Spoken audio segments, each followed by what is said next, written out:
जय शिवराय भावांनो, पुन्हा एकदा स्वागत आहे तुमचं आपल्या यूट्यूब चॅनलवरती प्रतीक ग्राफिक्सवरती.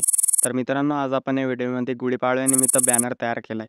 तर बॅनर कसं वाटलं आहे कमेंट करून नक्की सांगायचं आहे आणि चॅनलवर नवीन आणि पहिल्यांदाच आला असाल तर आपल्या प्रतीक ग्राफिक्स या यूट्यूब चॅनलला नक्की सबस्क्राईब करा. कारण आपण अशाच प्रकारचे बॅनर व व्हिडिओ एडिटिंगवर ट्युटोरियल आणतच असतो. चला तर मित्रांनो, जराही वेळ न घालवता सुरुवात करू आपण आपल्या आजच्या व्हिडिओला. सर्वात अगोदर तुम्हाला दोन ॲप्लिकेशन लागणार आहे. एक पिक्सेल लॅब आणि झेड आर्चिव. त्या दोन्ही ॲप्लिकेशनची प्लस आपल्या मटेरियलची लिंक डिस्क्रिप्शन बॉक्समध्ये दिलेली आहे. तिथून तुम्ही सर्व डाउनलोड करून घ्यायचं आहे. त्यानंतर झेड आर्चर नावाचं ॲप्लिकेशन ओपन करायचं आहे. त्यानंतर आपण ज्या फोल्डरमध्ये आपली डाउनलोड फोल्डर आहे त्या फोल्डरला ओपन करायचं आहे. त्यामध्ये आपण झिप फाईल दिली आहे. त्या झिप फाईलवरती क्लिक करायचं आहे. एक्स्ट्रॅक्ट एअर ऑप्शनवरती क्लिक करायचं आहे. त्यानंतर इथे पासवर्ड मागेल, तर पासवर्ड आपल्या व्हिडिओमध्ये समोर दिलेला आहे. त्यासाठी व्हिडिओ जराही स्किप न करता बघायचा आहे. त्यानंतर ओकेवरती क्लिक करायचं आहे. तर बघू शकता की अशा प्रकारे आपल्या समोर आहे आपली PLP फाईल एक्स्ट्रॅक्ट झाली आहे. त्यानंतर पिक्सेल लॅब ॲप्लिकेशन ओपन करायचं आहे.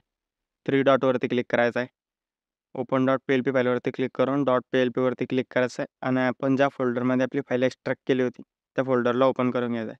फोल्डर ओपन झाल्यानंतर काय अशा प्रकारचा इंटरफेस आपल्यासमोर आलेला आहे. तर PLP फाईलवरती क्लिक करायचं आहे. ओपन अँड ॲड ऑप्शनवरती क्लिक करायचं आहे. तर बघू शकता की अशा प्रकारे आपली खतरनाक PLP फाईल इथे ओपन झालेली आहे. तर इथून तुम्ही इथे तुमचं नाव टाकू शकता. फॉर एक्झाम्पल आता मी इथे नाव चेंज करून दाखवतो तुम्हाला.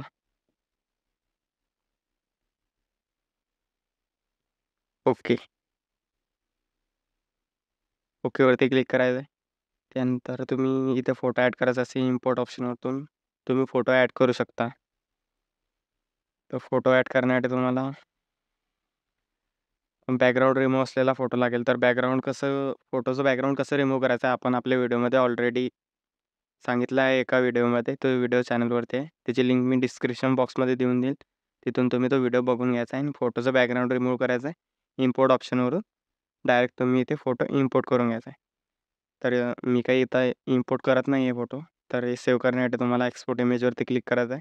डिफॉल्टला अल्ट्रावरती ठेवून सेव्ह टू गॅलरी ऑप्शनवरती क्लिक करायचं आहे.